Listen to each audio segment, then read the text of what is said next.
आज के वीडियो में हम आपको बताएंगे कि बोर्ड एग्ज़ाम 2023 जितने भी बच्चे इस साल बोर्ड एग्ज़ाम दे रहे हैं उनके लिए जो है सबसे पहले डाउट्स होता ये है कि जो मैथ्स का पेपर होगा या अन्य जो पेपर होंगे उसमें किस टाइप्स के क्वेश्चंस आएंगे। तो आज के वीडियो में हम लोग वही चर्चा करेंगे कि इस साल का जो बोर्ड एग्ज़ाम होने वाला है उसमें जो मैथ्स के पेपर में किस टाइप के क्वेश्चंस आएंगे। देखिए, कुछ जो है हम आपको यहाँ पर इक्वेशंस बता देंगे कि जो इक्वेशंस बिल्कुल श्योर है कि उसी बेस पे या फिर वैसे इक्वेशंस है तो बोर्ड एग्जाम्स में श्योर है कि आएंगे। ठीक है, तो अगर ये वीडियो आप अगर लास्ट तक देखते हैं तो 100% गारंटी है कि आपका 100 में 100% नहीं तो कम से कम 60 से ऊपर आपका 70-80% के इक्वेशंस आपको आज हम बताने वाले हैं। ठीक है, देखिए बहुत सारे वीडियो होते हैं जिसमें होता है कि अगर इस वीडियो को आप देखेंगे तो आप 100 में 100% पाएंगे, 100 में मान लीजिए कि 90% स्कोर कर देंगे या फिर श्योर है कि बिल्कुल ऐसे प्रश्न आएंगे। तो मैं आपको झूठा दिलासा नहीं दूंगा कि एकदम जो हम बताने वाले यही प्रश्न आएंगे, लेकिन हाँ, जो बताएंगे इसी बेस पे आएंगे, इसकी गारंटी हमारी है। ठीक है,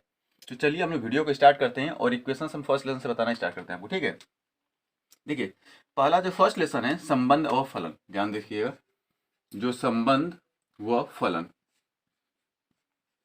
संबंध एवं फलन, इस लेसन से आपको तीन तरह के क्वेश्चंस पूछे जाते हैं। पहला ये पूछा जाता है कि रिलेशन के बारे में यानी संबंध के बारे में। ये पूछ देगा कि रिक्त अथवा सार्वत्रिक। ठीक, अगर ये नहीं तो स्वतुल्य, स्वतुल्य, सममित और संक्रामक। यह तुल्यता संबंध। ठीक है, आपको कोई एक फंक्शन देगा और उस फंक्शन में से ये पूछ सकता है कि बताइए कि दिए गए इन सभी ये फंक्शन है या जो फलन है उसमें कौन सा संबंध है, दिए गए संबंध में कौन सा रिलेशन पाया जाता है। रिक्त संबंध पाया जाएगा कि सार्थक संबंध की स्वतुल्य की सम्मित की संक्रामक या तुल्यता संबंध। समझ में आ रही बात। तो आपको संबंध फलन से जो है ये टॉपिक्स आपको हमेशा एकदम तैयार रखने की, इनसे कोई भी आपको जो है इक्वेशंस दे सकता है। अगर रिलेशन के बारे में पूछेगा तो पूछेगा। ठीक है, दूसरी चीज कि अगर मान लीजिए रिलेशन के बारे में अगर पूछता है तो इसके अलावा एक और पूछ देता है, जैसे एकैगिक फलन के बारे में। जैसे पूछेगा एकैगिक फलन कौन है, या आच्छादक फलन कौन है, या अंतःक्षेपी कौन है, या एकैकिक आच्छादक कौन है,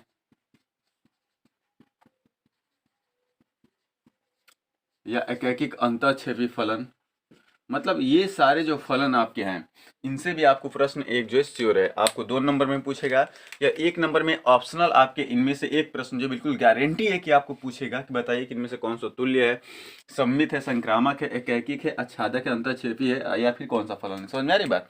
तो आपको फलन व संबंध में से इनमें से जो है 1 नंबर फिक्स है कि आपका ऑप्शनल में पूछने वाला है और एक प्रश्न आपको पूछेगा जो 2 नंबर में पूछने वाला है। ठीक है, तो आप जो इसे भी रिवाइज कर सकते हैं। ठीक, इसके अलावा जो है अगर आप आगे बढ़ेंगे तो आपको जो सबसे पहले पूछता है इनवर्स ट्रिग्नोमेट्री के बारे में। ठीक है, तो इनवर्स ट्रिग्नोमेट्री से बहुत ज़्यादा तो नहीं पूछता है, लेकिन हाँ मान के चलिए कि 2 क्वेश्चंस तो श्योर पूछेगा। एक पहला पूछ देता है कि दिए गए इसी एंगल में इसका मान कितना होगा। जैसे कह देगा, देखिए इनवर्स ट्रिग्नोमेट्री की अगर हम बात करते हैं,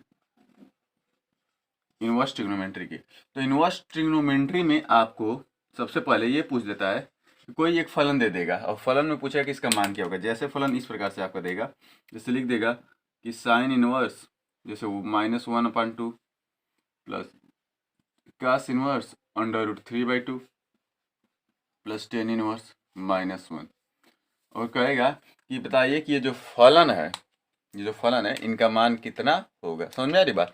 तो ऐसे पूछ सकता है, या दूसरा कोई एक फलन देगा 1 नंबर में तो ऐसे भी पूछ सकता है कि ये बताइए कि जो कॉस इनवर्स है यानी cos इनवर्स -1/2 इसका जो मुख्य मान क्या होगा, क्या होगा मुख्य मान क्या होगा। तो आपको ऐसे प्रश्न जो है 1 नंबर में या फिर 2 नंबर में ऐसे प्रश्न आपको पूछे जा सकते हैं। कुछ प्रूफ करने के लिए भी आपको पूछा जाता है। ठीक है, तो प्रूफ करने वाला क्या पूछा जा सकता है, जैसे एक प्रश्न आपको मैं यहाँ पे दे देते हैं कि दर्शाइए जैसे कि sine inverse x plus cos inverse x इसकी वैल्यू होती है कितनी, π/2।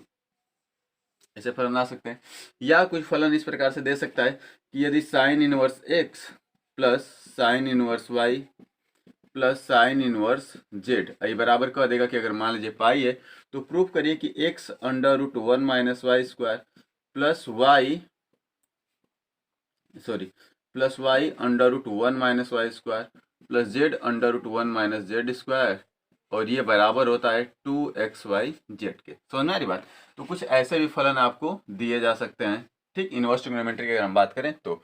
इसके अलावा कुछ और भी तरीके के फलन हैं जो दिए जा सकते हैं। जैसे मान लीजिए कि एक फलन हमें दिया था कि sine inverse x plus sine inverse y, और कह देगा कि बराबर मान लीजिए कि π/2 है। कितना है? π/2 है।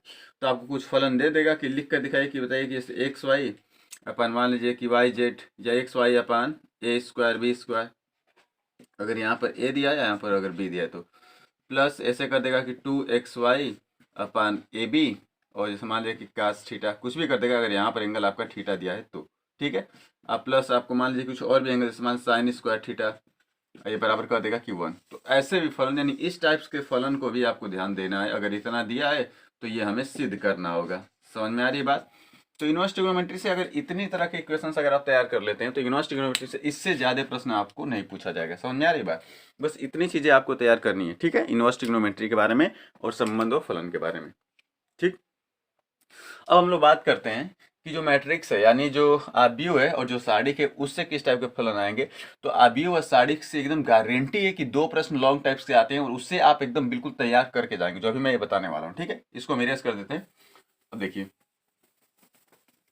उसमें 2 तरह के प्रश्न आपको गारंटी है कि मिलेगा। तो पहले मैं उन दोनों प्रश्नों को इंडिकेट कर देता हूँ और बाकी सब बता दें कि किस टाइप के प्रश्न और आपको तैयार करने हैं। पहला फलन ये है कि व्युत्क्रम आव्यूह ज्ञात करना। क्या ज्ञात करना? व्युत्क्रम आव्यूह। एकदम श्योर है कि आपको पूछा जाएगा कि व्युत्क्रम आव्यूह क्या होता है। व्युत्क्रम आव्यूह किसे कहते हैं? यानी कि इनवर्स मैट्रिक्स, व्युत्क्रम आव्यूह।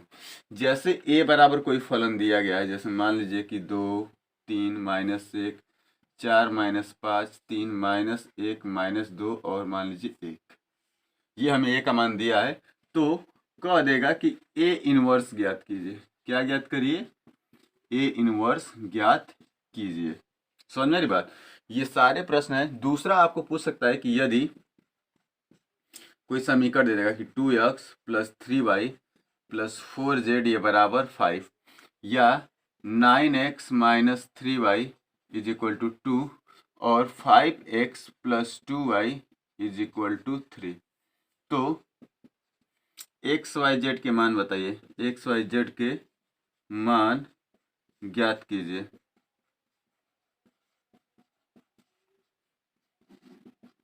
समझ में आ रही बात? तो आप इससे क्या करते हैं, साड़ी बना, जैसे इस तरह से 2 x का मान जैसे हम पूछ लिया आव्यूह विधि द्वारा ज्ञात कीजिए।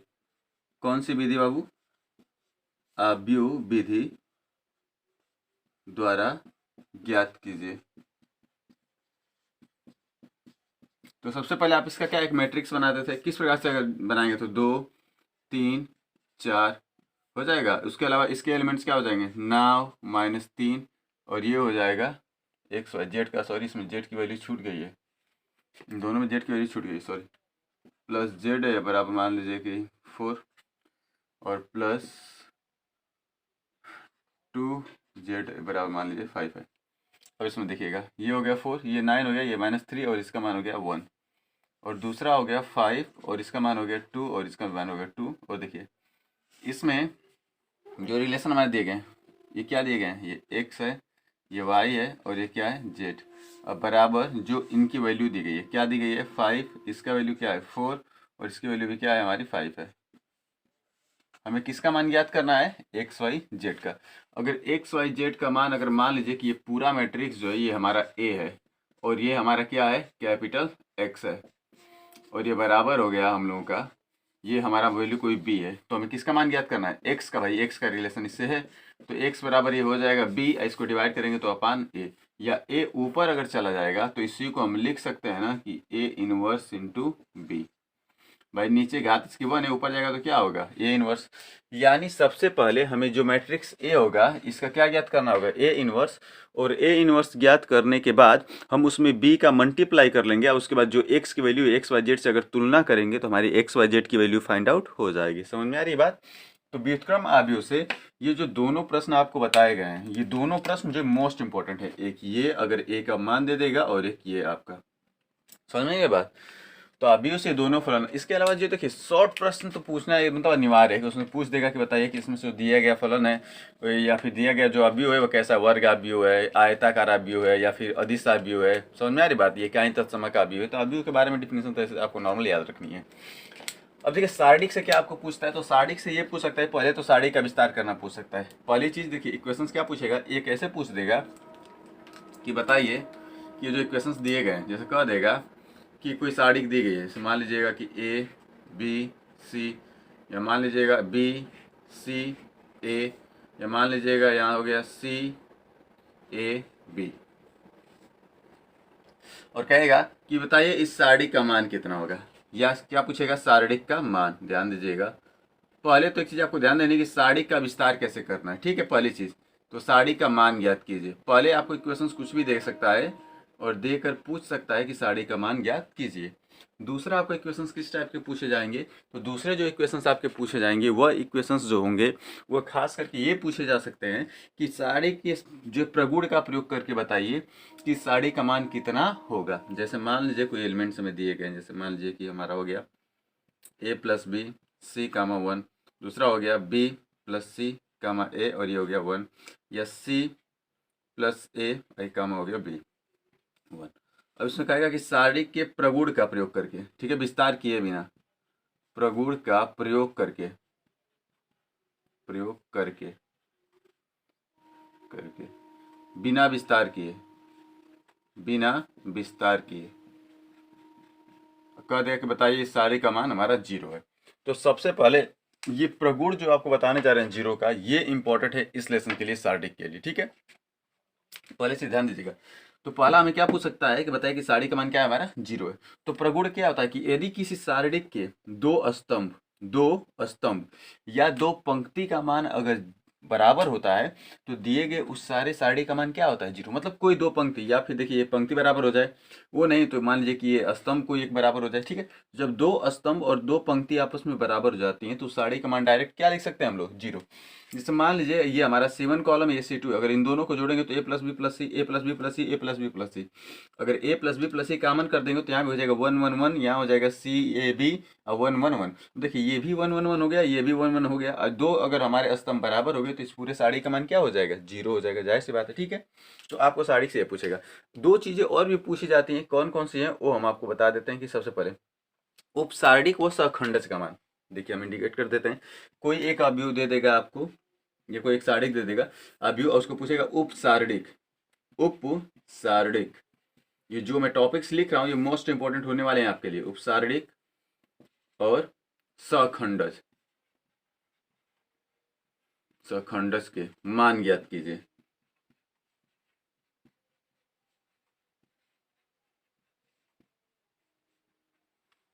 उपसारणिक व सखंडज के मान ज्ञात कीजिए, ठीक है।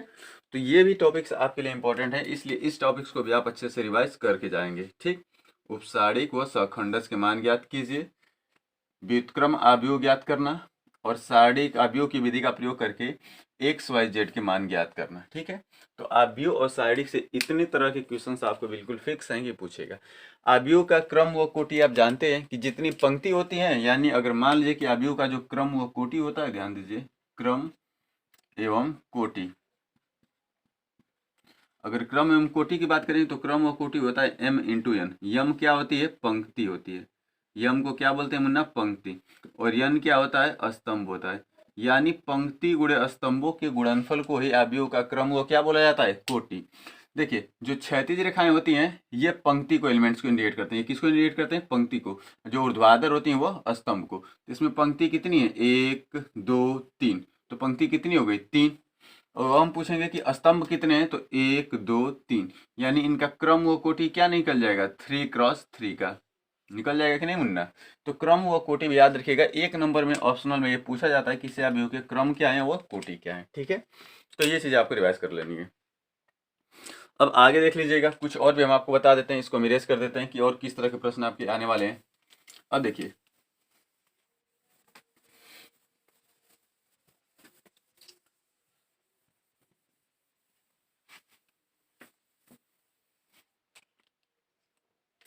देखिए, अब आपको अवकलन से हम बताते हैं। सबसे पहले चीज, एक चीज याद रखिएगा, सतत एवं असतत फलन। असतत फलन।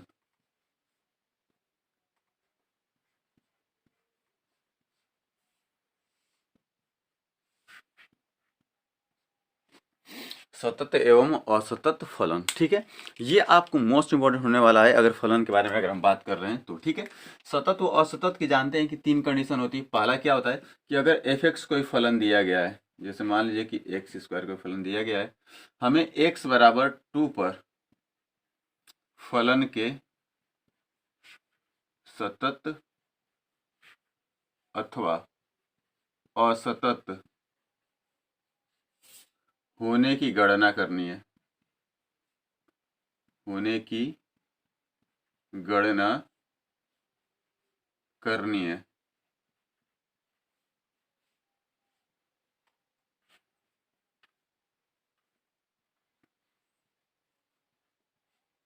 समझा रही बात?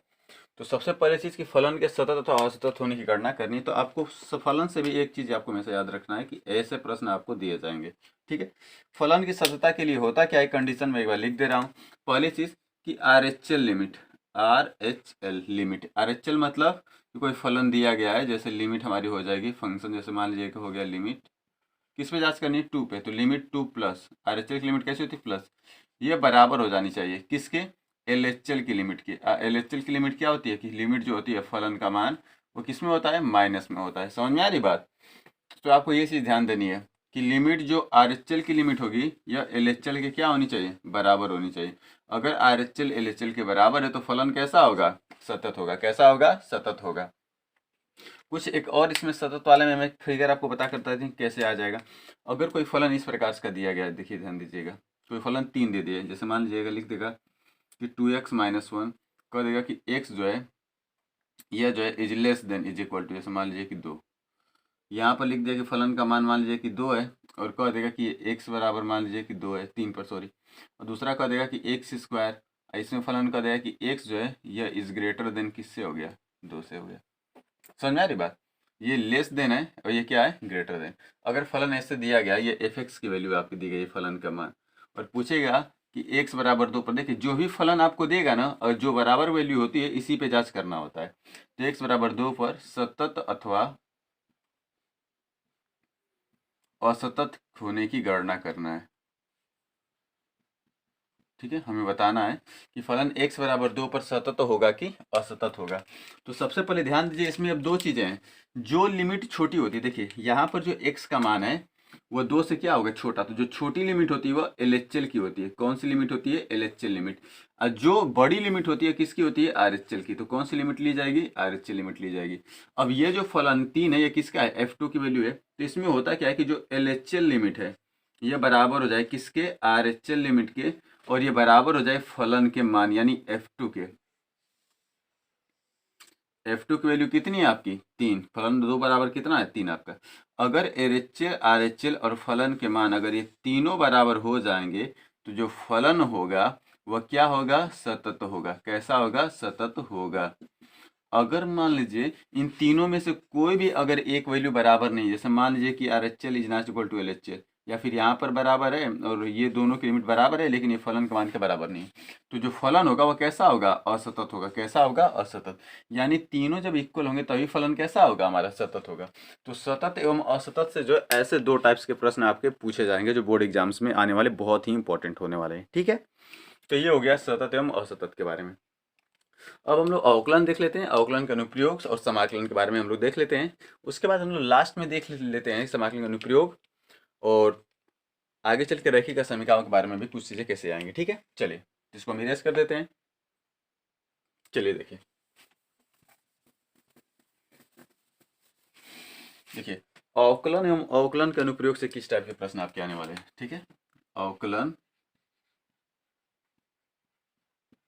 एवं अवकलन के अनुप्रयोग।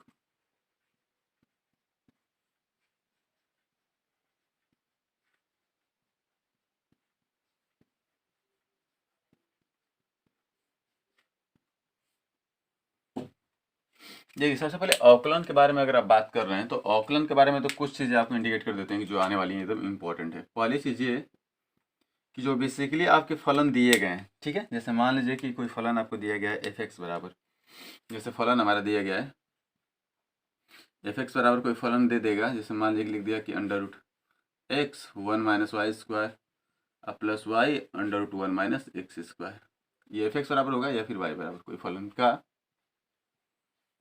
एक्स के सापेक्ष अवकलन करिए, एक्स के सापेक्ष अवकलन करिए, अवकलन ज्ञात कीजिए। देखिए 2-3 तरह के हम प्रश्न आपको लिख रहे हैं, ऐसे प्रश्न एग्जाम में अधिकतर आते हैं। दूसरा है कि अगर y बराबर कोई फलन आपको इस प्रकार से दे देगा, जैसे कह देगा कि मान लीजिए कि sine inverse 2x/1 plus x² का x के सापेक्ष अवकलन करिए, x के सापेक्ष क्या करिए, अवकलन करिए। तीसरा आपका दे सकता है कि अगर मान लीजिए कोई फलन है, अगर y बराबर जैसे x या x की पावर x, x की पावर x, x की पावर x डॉट डॉट कहाँ तक, इन्फिनिटी तक, इसमें भी x के सापेक्ष अवकलन करने के लिए। और लास्ट आपको कह देगा कि x बराबर जैसे मान लीजिए कि साइन t है और इंटू y बराबर आपका मान लीजिए कि कास इनवर्स t है, तो dy/dx का मान ज्ञात करिए, मतलब अवकलन ज्ञात करिए। समझ में आ रही बात? ये केवल अवकलन से आपको बता रहे हैं कि इस तरह के प्रश्न पूछे जाते हैं, खास करके एग्जाम्स में तो एकदम बिल्कुल श्योर है कैसे प्रश्न ही पूछे जाएंगे, ठीक। या इनमें से कोई एक फलन दे देगा, जैसे मान लीजिए कि y बराबर लिख लिया आपका फलन कि y बराबर कोई फलन आपको दिया गया है, जैसे मान लीजिए कि a e की power x plus b e की पावर -x, ये कोई फलन दे दिया y बराबर, और कहेगा कि प्रूफ करके दिखाइए कि d2y/dx2 माइनस कह देगा 2 या dy/dx, मतलब प्रश्न जो है ऐसे आएंगे, बिल्कुल श्योर नहीं किए आएंगे, ठीक है।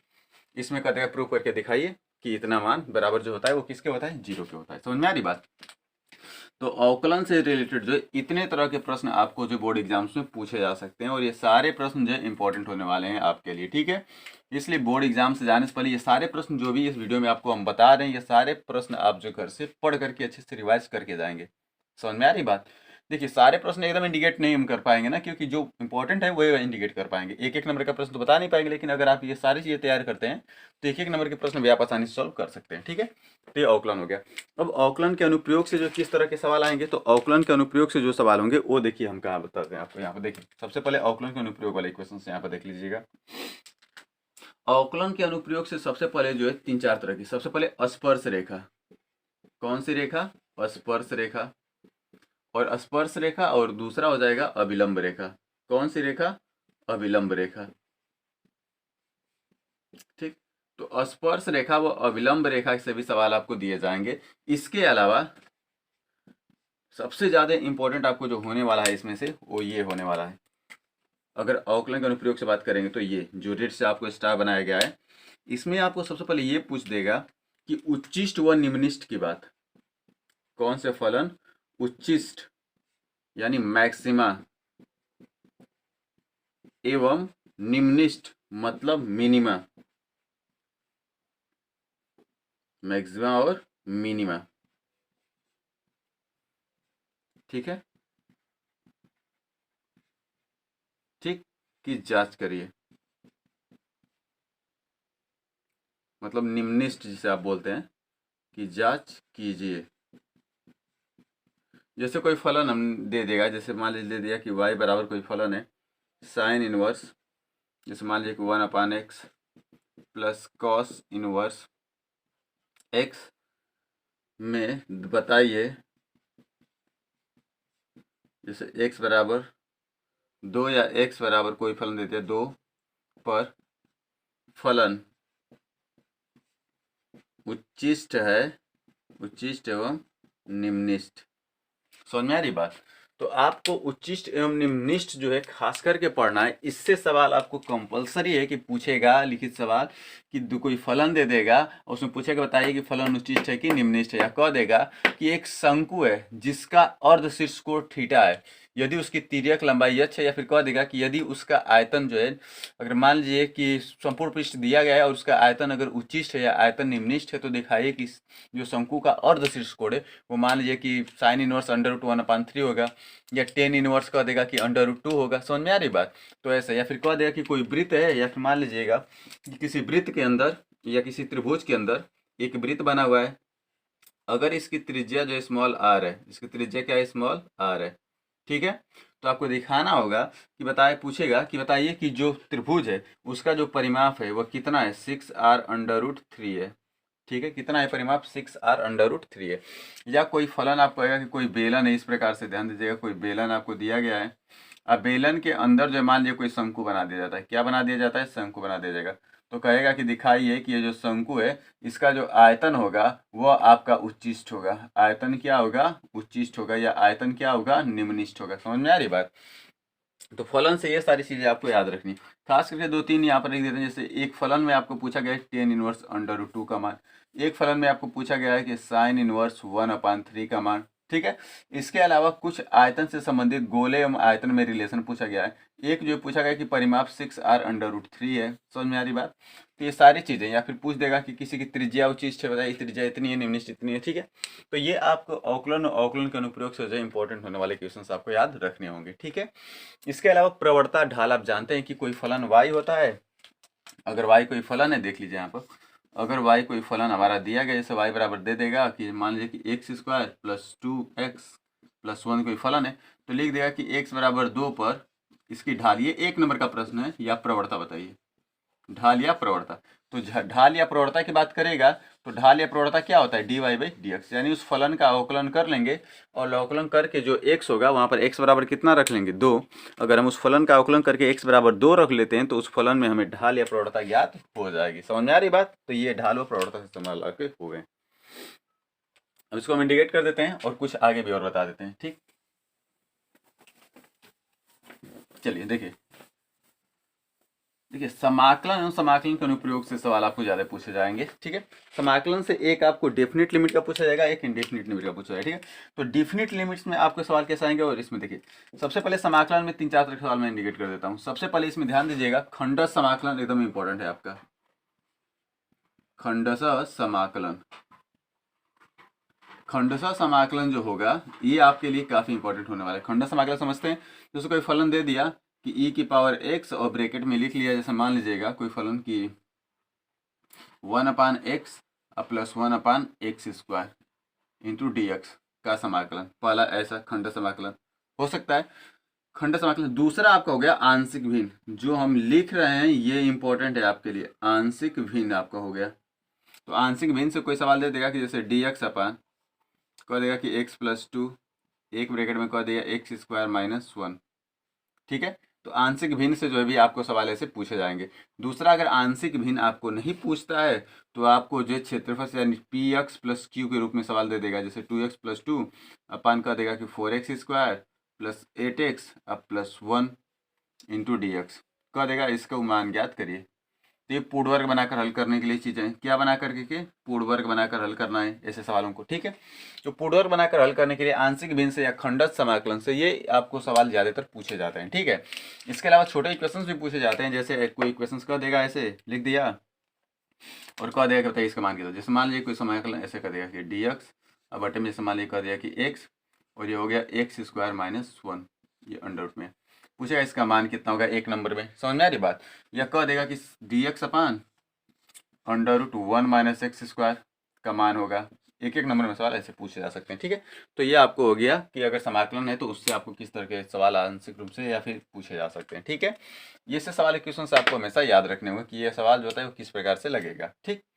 दूसरी चीज के समाकलन के अनुप्रयोग में आपको क्या क्या याद रखना है, तो क्षेत्रफल से समाकलन के उपयोग में जो क्षेत्रफल दिया गया है वो चीज आपको हमेशा याद रखनी होगी। समाकलन के अनुप्रयोग में आपको हम फिगर बनाकर दिखा देते हैं कैसे सवाल पूछा, जैसे कह देगा कि एक y² परवलय कितना है 4ax, और दूसरा है कि x² मान लीजिएगा कि 4ab, कह देगा कि दोनों से घिरे हुए क्षेत्रफल ज्ञात कीजिए, दोनों का उभयनिष्ठ क्षेत्रफल ज्ञात कीजिए। समझ में आ रही बात? या कह देगा कि एक रेखा 2x plus y is equal to 5। वृत्त मान लीजिए कि x square plus y square is equal to 16 को काटती है तो रेखा द्वारा घिरे भाग का क्षेत्रफल ज्ञात कीजिए। या पूछ देगा कि Y square is equal to 9x परवलय या एक्स स्क्वायर परवलय 9y के द्वारा घिरे भाग का क्षेत्रफल ज्ञात कीजिए। समझ में आ रही बात? ये आपको जो है सवाल पूछे जाएंगे, किसमें पूछे जाएंगे? तो समाकलन के अनुप्रयोग से। ठीक है, ये सारे सवाल आपके समाकलन के अनुप्रयोग से पूछे जाने वाले इंपॉर्टेंट सवाल हैं आपके। समझ में आ रही बात?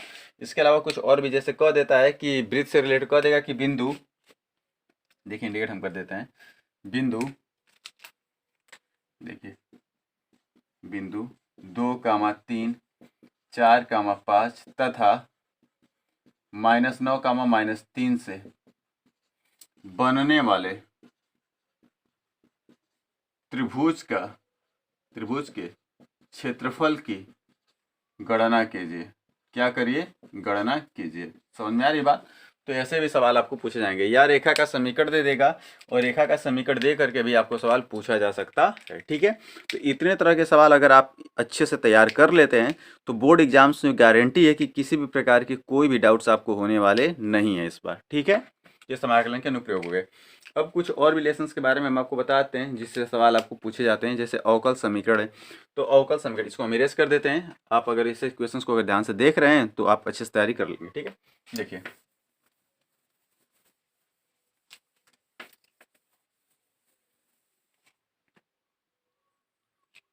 अवकल समीकरण देख लीजिएगा। अवकल समीकरण से अवकल समीकरण, देखिए अवकल समीकरण भी एक बहुत ही इंपॉर्टेंट टॉपिक है। ठीक है, अवकल समीकरण जो है वो भी एक इंपॉर्टेंट टॉपिक है। इससे भी सवाल आपको अधिकतर पूछे जाते हैं। जैसे कोई सवाल कह देगा कि अगर कोई फलन दिया गया, जैसे मान लीजिए कि dy/dx, कोई फलन इस प्रकार से दे दिया और लिख दिया कि √1 - y² अपान √1 - x² का अवकल समीकरण ज्ञात कीजिए। क्या ज्ञात करिए? अवकल समीकरण।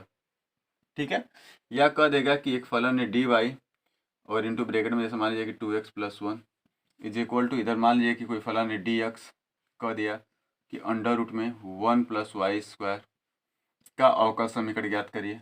या dy/dx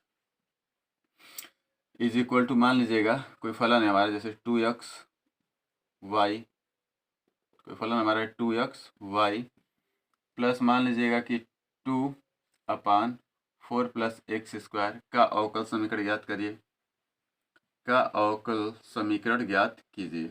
ठीक है, या कोई फलन दे देगा और कह देगा कि अवकल समीकरण ज्ञात करिए तथा x बराबर इतने पर उसकी x y के मान की गणना कीजिए। ठीक है, तो अवकल समीकरण से भी सवाल आपको काफ़ी इंपॉर्टेंट होने वाला है, जो सवाल आपको अच्छे से पढ़ करके आने होंगे। समझ में आ रही बात?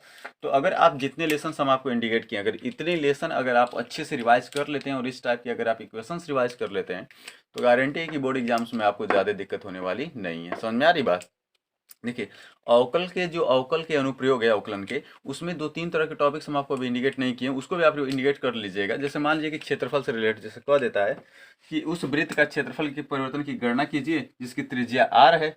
ठीक है, जैसे एक वृत्त का क्षेत्रफल की गणना कीजिए जिसकी त्रिज्या r थी, जैसे मान 3 सेंटीमीटर थी, तो सबसे पहले क्षेत्रफल से भी उससे सवाल पूछे जाते हैं अवकलन में, त्रिभुज के अवकलन के अनुप्रयोग में।